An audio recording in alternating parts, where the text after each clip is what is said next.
Salut, c'est John, on se retrouve aujourd'hui pour une nouvelle vidéo de déballage avec aujourd'hui le Redmi K40 Pro 5G, téléphone qui nous a été envoyé par la boutique Trading Shenzhen. On vous mettra comme d'habitude les petits liens d'achat dans la description de la vidéo. Le modèle que je vous déballe, il est à 477 € sur Trad en 828. Ouais, non, c'est le 828 que j'ai pris. Modèle qui est déjà réservé par un tipeur, donc ne me contactez pas pour le K40 Pro. Par contre, j'ai le K40, lui, hop, qui est disponible si quelqu'un est intéressé. Celui-là, il est dispo. Comme toujours, tu nous mets le petit pouce bleu en fin de vidéo si ça t'a plu. Hein, ça prend une demi-seconde à cliquer. Tu t'abonnes si ce n'est pas déjà fait. Et tu cliques sur la cloche de notification pour être averti de toutes les vidéos qui arrivent. Donc, et on te met un petit lien d'achat de chez Trading Shenzhen de ce Redmi K40 Pro 5G. Allez, on se fait le déballage. Et comme d'hab, après, on se fera les petites lignes des caractéristiques. On le pose là.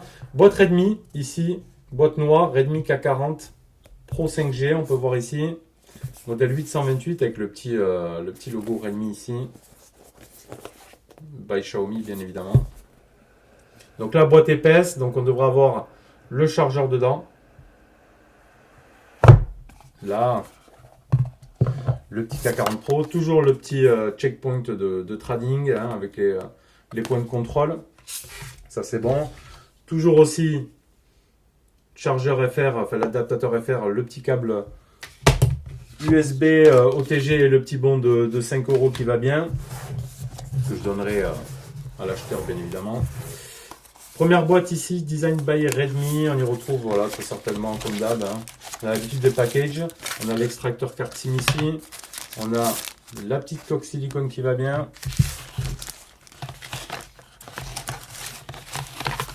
Ça fait toujours plaisir hein, d'avoir les coques silicone hein, dans les paquets. Hop, ça on met là-bas. On a dedans notre téléphone que j'ai pris en modèle blanc. Hop, on s'enlève ça. Alors il est blanc, pas tout blanc. Ah non, ça c'est le K40 Pro. Non, j'avais pris bleu. Ouais, c'est bleu. Alors je sais pas, multicolore. Hein. Bleu, violet. Ouais, il est joli, il est fin. Je l'allume et on va voir ça de suite. Je pensais l'avoir pris en noir, je sais plus. Hop. On a notre bloc chargeur ici. Donc ce sera du 33 watts. Hein. Hop. On aura le câble USB type C. Alors, avec ces belles couleurs ici orangées du câble.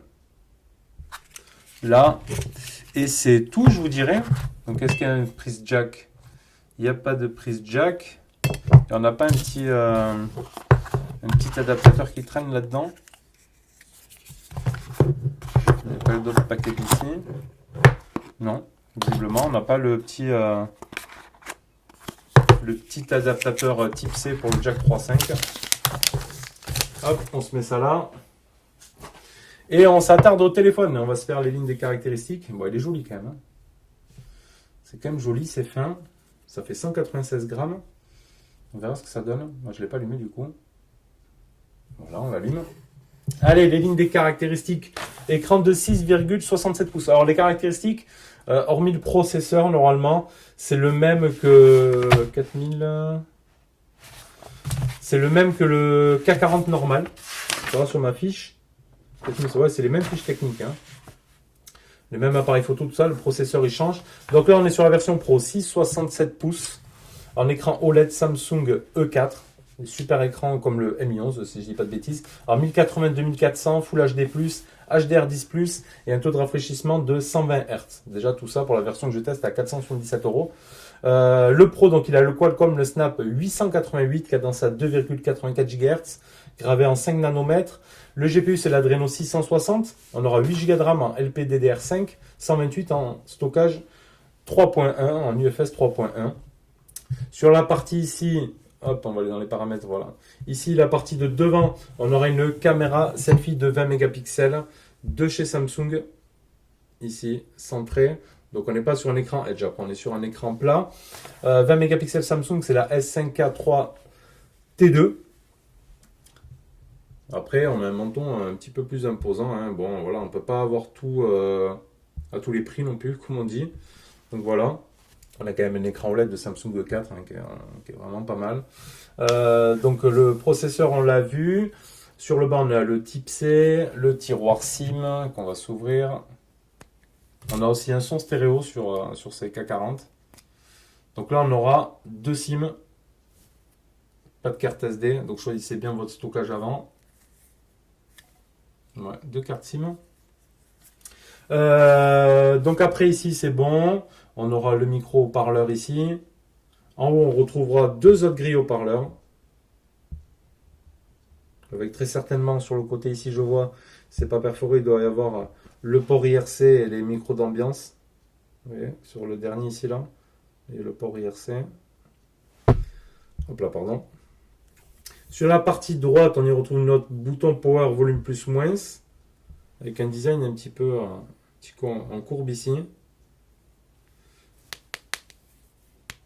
Et un arrière donc, avec une couleur un petit peu arc-en-ciel. Et nos capteurs photo ici, avec cette nouvelle forme hein, comme on retrouvait sur le Mi 11. Donc on verra tout ça. Je sais pas s'il y a la mise au point laser ou autre là. Il y a des trucs noirs. On verra ce que ça donne. Donc les capteurs arrière ici, on aura du 64 MP en IMX, ce sera du Sony IMX 686 en ouverture 1.89. Ensuite, on aura un 8 mégapixels IMX 355 Sony aussi en ouverture 2.2 pour du grand angle à 119 degrés. Et on aura un 5 mégapixels Samsung en S5K5 E9 en 2,4 d'ouverture pour de la macro, capteur isocèle. On aura, ils seront IP53 en termes de certification, un stéréo Dolby, du Wi-Fi 2,4, 5 et de la Wi-Fi 6. On se enlève le zoom ici. Un Bluetooth 5.2, il a du NFC.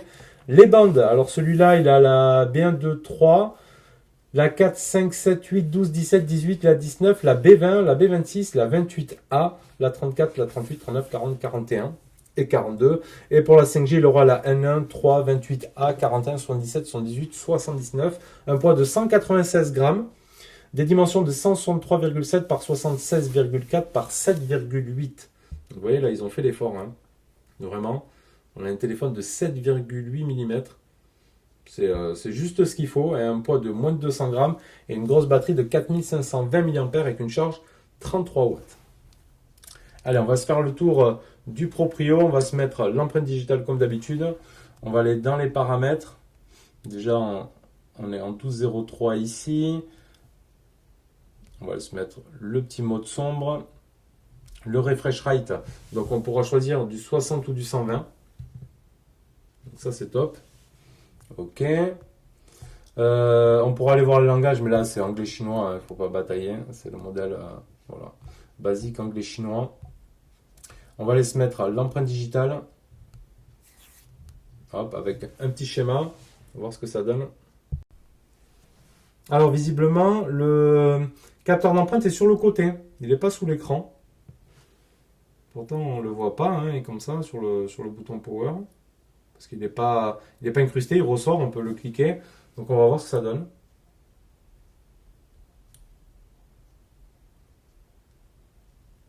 Ouais, c'est un peu space, hein. Mais ça fonctionne bien.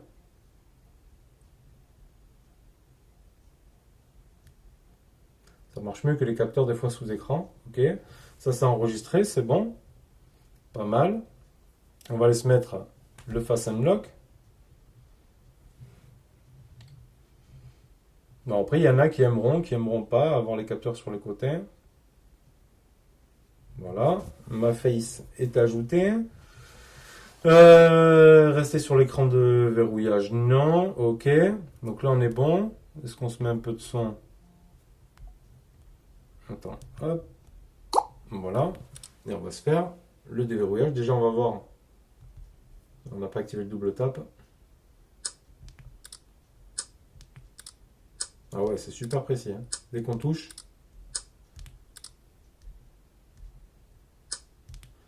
C'est réactif direct. Alors là, je mets un autre doigt. Le Fast Unlock. Hop, et rapide aussi. Après, on pourra configurer le double tap avec le Always on Display, etc. Donc ça, on fera le tour après. Là, pour l'instant, il est en 1812.03. On verra après pour les mises à jour. On va aller se faire, comme d'habitude, la partie photo. Ok, donc on a l'intelligence artificielle ici. Là, on peut switcher directement ici pour la super macro. C'est sympa. Donc après, on aura le grand angle, la partie photo normale. On ira jusqu'à un zoom x10. Donc on va se faire toutes les photos nécessaires. On va le faire directement là. On met l'AI.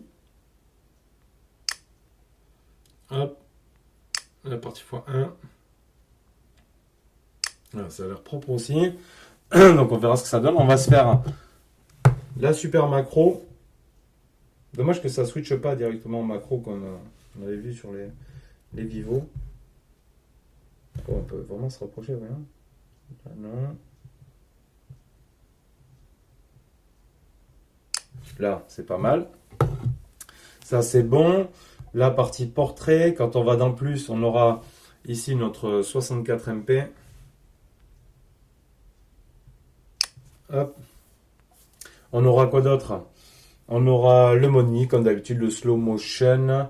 Qu'est-ce qu'on a dans le slow motion? On aura du 1080p en 240 fps et 960 fps en 1080p, donc ça c'est pas mal. Dans le mode vidéo, on y retrouve quoi? La 4K 60 fps, la 8K 30 fps et 1080p 60 fps. On a la vidéo en macro, en super macro, en 1080p 30 fps. Ok. Et on a l'AI caméra, etc. On aura le mode pro. Après, on essaiera tout ça. Donc, le mode nuit, le 64 MP, on l'a vu. Hop. On va aller dans Galerie vite fait, se jeter un petit coup d'œil d'aperçu. Donc après, pour le K40, ce sera la même chose. La rotation. Ce sera exactement pareil. C'est juste après le processeur qui change. La macro, elle est plutôt pas mal, la macro. Après avoir en extérieur, etc., ce que ça donne. Le grand angle. La première vue, ça a l'air propre.